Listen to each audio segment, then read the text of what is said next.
Buongiorno, buon popolo. This Sunday is known as Rogation Sunday.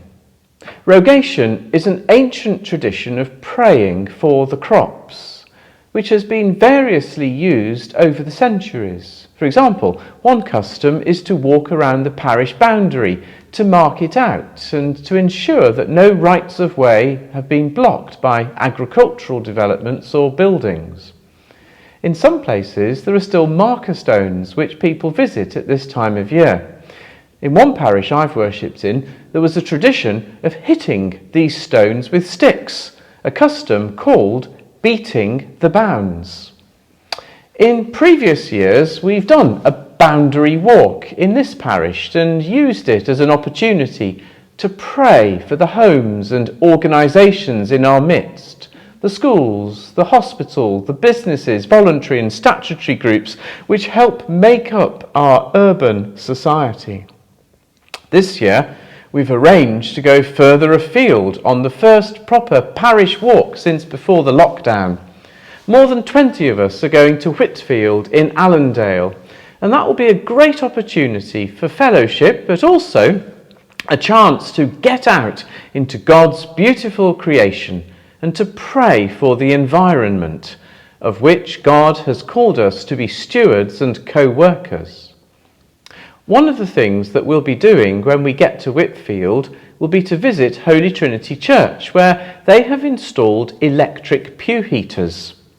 One of the insights I picked up from the environment group at General Synod in February is that the challenge in heating churches is to heat the people rather than the usually very large spaces. So we will have the opportunity to take a look at this project and see what we think. The word rogation comes from the Latin rogare, to ask, or in religious language, to pray. And rogation reminds us of our daily task, to pray. There are many manuals on prayer and many techniques. You can go on courses and retreats and read all sorts of books, but ultimately, prayer is simply the action of putting ourselves into the mind and purpose of God.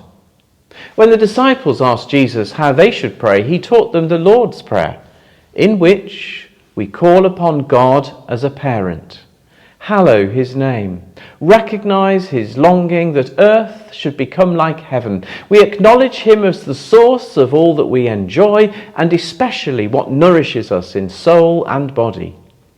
We also admit that we are in need of forgiveness, and accept that if we are to be forgiven, we have also to know how to forgive one another.